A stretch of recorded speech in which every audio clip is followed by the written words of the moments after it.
ಮಂಗಳೂರಿನಲ್ಲೇ ದಕ್ಷಿಣ ಕನ್ನಡ ಜಿಲ್ಲೆಯ ಮಂಗಳೂರಿನಲ್ಲೇ ಅತಿ ಹೆಚ್ಚಾಗಿ ಈ ನೈತಿಕ ಪೊಲೀಸ್ಗಿರಿ ನಡೆಯುತ್ತೆ. ಯಾಕೆ ನಡೆಯುತ್ತೆ? ಅಲ್ಲಿ ಪೊಲೀಸರಿಗೆ ಯಾರು ಕೇಳಲ್ವಾ? ಅಥವಾ ಪೊಲೀಸರ ಮೇಲೆ ವಿಶ್ವಾಸ ಹೊರಟೋಗೋ ರೀತಿಯಲ್ಲಿ ಪೊಲೀಸರು ನಡ್ಕೊಂಡಿದ್ದಾರಾ? ಈ ಪ್ರಶ್ನೆಗಳು ಕಾಡಕ್ಕೆ ಶುರುವಾಗುತ್ತೆ. ಏನೇ ಕಂಪ್ಲೇಂಟ್ ಕೊಟ್ಟರು ಕೂಡ ಪೊಲೀಸರೇ ಅಡ್ಜಸ್ಟ್ ಆಗ್ತಾರೆ ಅನ್ನುವಂಥ ಆರೋಪಗಳು ಕೂಡ ಕೇಳಿ ಬರ್ತಾ ಇದೆ. ಇದನ್ನು ಗೃಹ ಇಲಾಖೆ ಬಹಳ ಗಂಭೀರವಾಗಿ ಪರಿಗಣಿಸಬೇಕಿದು. ಬೆಂಗಳೂರಿನಲ್ಲೂ ಕೂಡ ಇದೇ ರೀತಿಯಾದಂಥ ಆರೋಪ ಕೇಳಿ ಬರುತ್ತೆ ಪೊಲೀಸರ ವಿಚಾರದಲ್ಲಿ.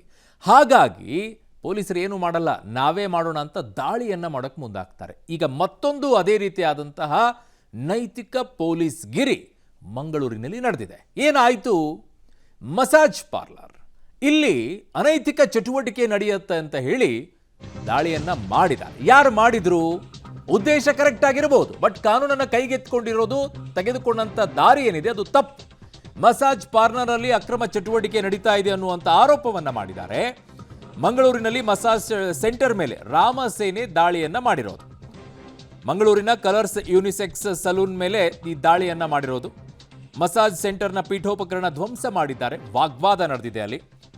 ಸೊ ಈಗ ಆ ವಿಚಾರದಲ್ಲಿ ಪ್ರಸಾದ್ ಅತ್ತಾವರನ್ನ ಪೊಲೀಸರು ವಶಕ್ಕೆ ಪಡ್ಕೊಂಡಿದ್ದಾರೆ. ನೇರವಾಗಿ ಮನೆಗೆ ಹೋಗಿ ಅರೆಸ್ಟ್ ಮಾಡ್ಕೊಂಡು ಕರ್ಕೊಂಡು ಬಂದಿದ್ದಾರೆ. ಈ ದೃಶ್ಯವನ್ನು ನೋಡ್ತಾ ಇದ್ದೀರಾ ನೀವು.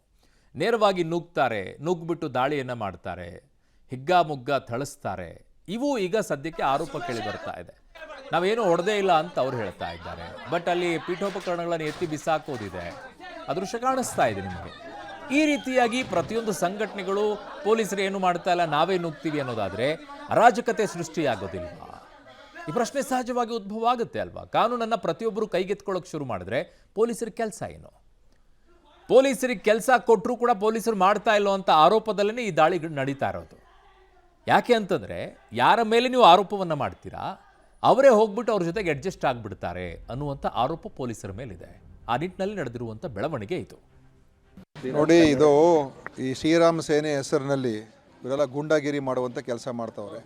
ಕಾನೂನನ್ನು ಕೈಗೆತ್ಕೊಂಡು ಇವ್ರು ಇಷ್ಟ ಬಂದಾಗ ಮಾಡೋದಕ್ಕೆ ಹೊರಟಿದ್ದಾರೆ. ಹಿಂದೆನೂ ಕೂಡ ಇದೆಲ್ಲ ಮಾಡಿ ಇಡೀ ಕರ್ನಾಟಕ ರಾಜ್ಯಕ್ಕೆ ಕೆಟ್ಟ ಹೆಸರು ತೊಗೊಂಬಂದಿರತಕ್ಕಂಥ ಒಂದು ಸಂಸ್ಥೆ ಶ್ರೀರಾಮ ಸೇನೆ. ಅದರಲ್ಲೂ ಕೂಡ ನಮ್ಮ ದಕ್ಷಿಣ ಕನ್ನಡ ಜಿಲ್ಲೆಗೂ ಕೂಡ ಕೆಟ್ಟ ಹೆಸರಿದು. ಇವ್ರಿಗೇನಾದರೂ ವಿಷಯಗಳು ಗೊತ್ತಿದ್ರೆ ಪೊಲೀಸ್ ಅವ್ರ ಹತ್ರ ಬಂದು ಹೇಳಬೇಕು.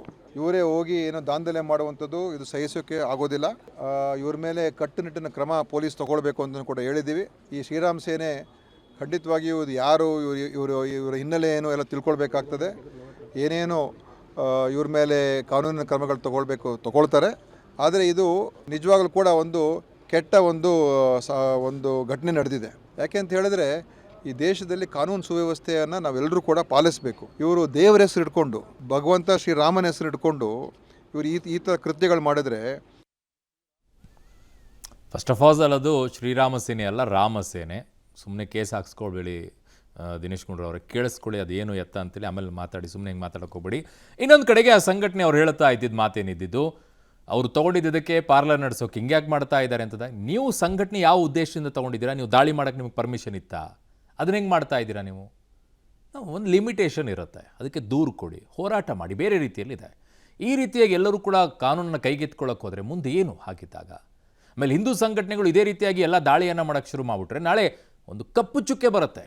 ಹಿಂದೂ ಸಂಘಟನೆ ಅಂದರೆ ದಾಳಿ ಮಾಡೋರು, ಈ ಥರ ನುಗ್ಗೋರು ಅನ್ನುವಂಥದ್ದು. ಯಾಕೆ ತರ್ತೀರಾ ಅದಕ್ಕೆ?